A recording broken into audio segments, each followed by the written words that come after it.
Kronos, the leader of the Titans in Greek mythology. This character was famous for overthrowing his father as ruler and, well, eating his own children. So what inspired scientists to name a prehistoric sea creature after this brutal legend? Kronosaurus was a large and ferocious marine reptile, up to 11 meters long, a true titan of the deep.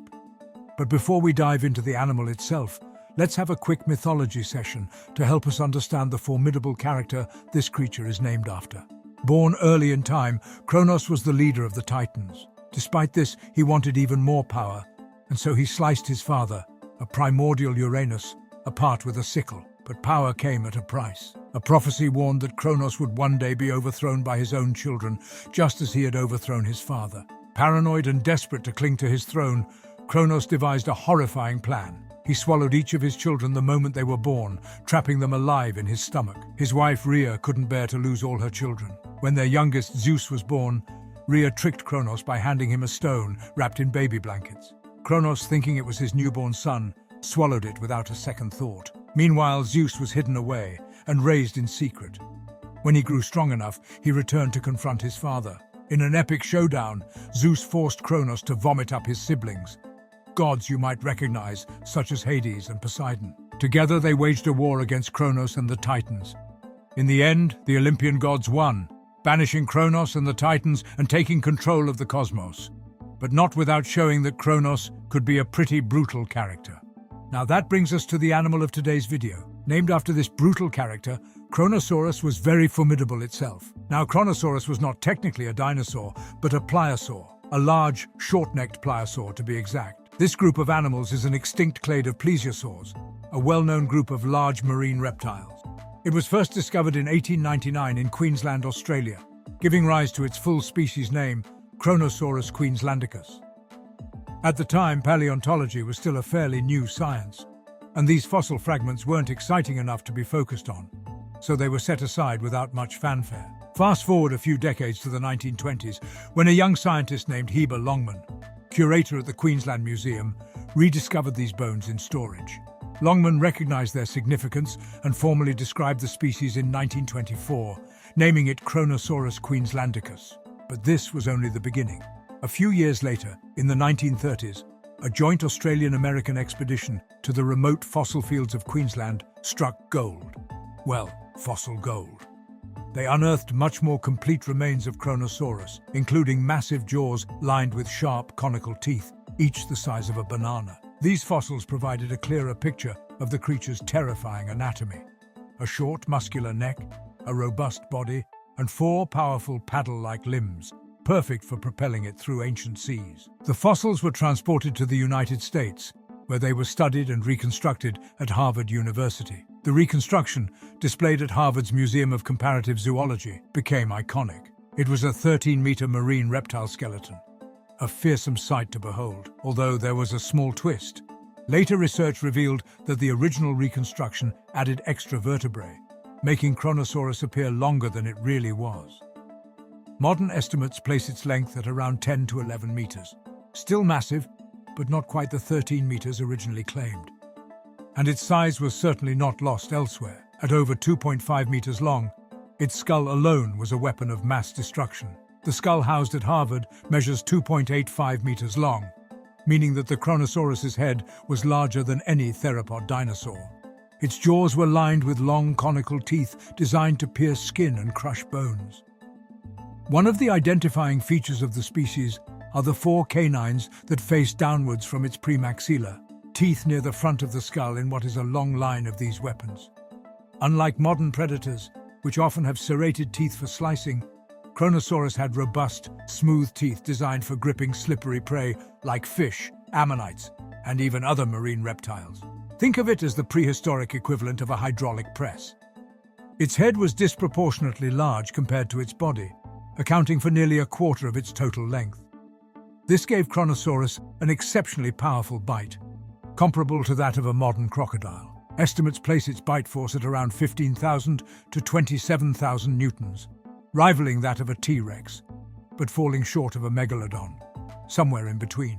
Combined with its muscular neck, it could thrash its prey with terrifying force, either breaking bones or incapacitating it with a single strike. Moving down its body, we find an animal perfectly adapted to aquatic life.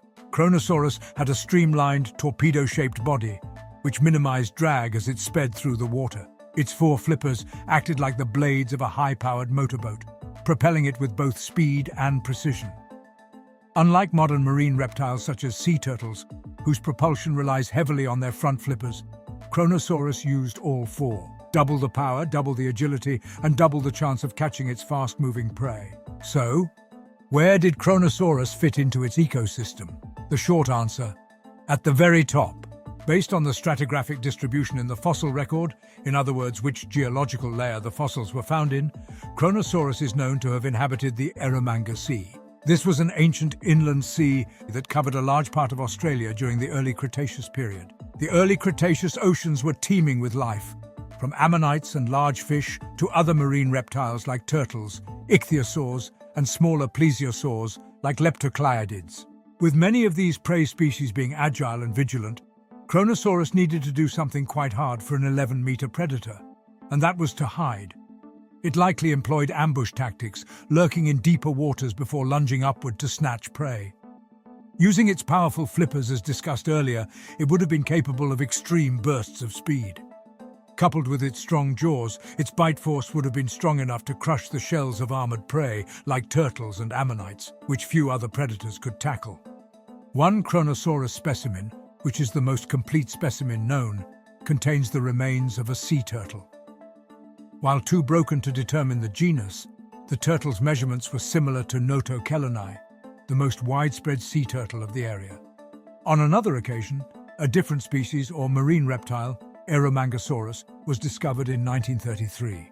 Its skull was crushed, with multiple bite marks from large teeth. These were attributed to Kronosaurus, proving its predation on elasmosaurids. Both turtles and these other marine reptiles are very agile prey, which would require ambush tactics simply to get close to. But it wasn't just a hunter, it was a competitor, even competing heavily with its own kind. The smallest Kronosaurus specimen has bite marks on its skull. At 7 meters long, it is classed as a juvenile or subadult. An analysis of the bites suggests it was fatally injured by an adult Kronosaurus. This could have been intraspecific competition for territory, or even cannibalism, as is frequently observed in modern-day crocodilians. An alternative hypothesis is cannibalistic scavenging after the juvenile died of other causes. Either way, pretty brutal and rightfully linked to its namesake of Kronos. In terms of its ecology, what's particularly interesting is how far Kronosaurus could roam. Fossils found in both Australia and Colombia suggest that it had a wide range, moving between continents via ancient seaways. This global reach means it could adapt to different marine environments, preying on whatever was abundant. With some hypotheses pointing to the ability of Kronosaurus to warm its blood, known as endothermy, it could have survived a range of temperatures in a range of seas. Endothermy would have allowed the Kronosaurus to regulate its body temperature, making it less dependent on the ambient temperature of the surrounding water. Unlike ectothermic reptiles, which are sluggish in cooler waters, an endothermic Kronosaurus could maintain high activity levels even in colder regions or during seasonal drops in temperature. This adaptability would have been crucial for expanding its range. Marine environments during the early Cretaceous varied widely in temperature, with the Eromanga Sea reaching near freezing, and an ability to tolerate and hunt effectively in cooler waters would have opened up new territories for food and breeding. Analysis of its vascular canals also support the idea that it had enlarged red blood cells.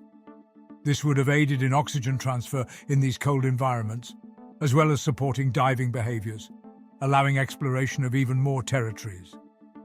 But even with what we know, Kronosaurus still keeps some secrets. For example, how fast could it swim? Some estimates suggest it could reach speeds comparable to modern dolphins, using bursts of power to outrun prey or evade larger threats. And then there's the question of its reproduction. Like many marine reptiles, it's likely that Kronosaurus gave birth to live young, but direct fossil evidence of its reproductive habits hasn't been found. Perhaps the most extreme part of its life, though, was its size relative to its environment. With a length of up to 11 meters, Kronosaurus would have been a shadow of death in the early Cretaceous seas. No animal in its habitat was safe, and few, if any, could challenge it. It wasn't just big, it was specialized, terrifying, and dominant. In summary, Kronosaurus was a marvel of evolutionary engineering, combining the crushing jaws of a crocodile, the streamlined body of a shark, and the agility of a sea lion. Its role as an apex predator reminds us of the brutal competition that once existed in ancient oceans, where only the most extreme adaptations could survive. It certainly earned the right to be named after the Greek titan, Kronos. Thanks for watching. See you next time.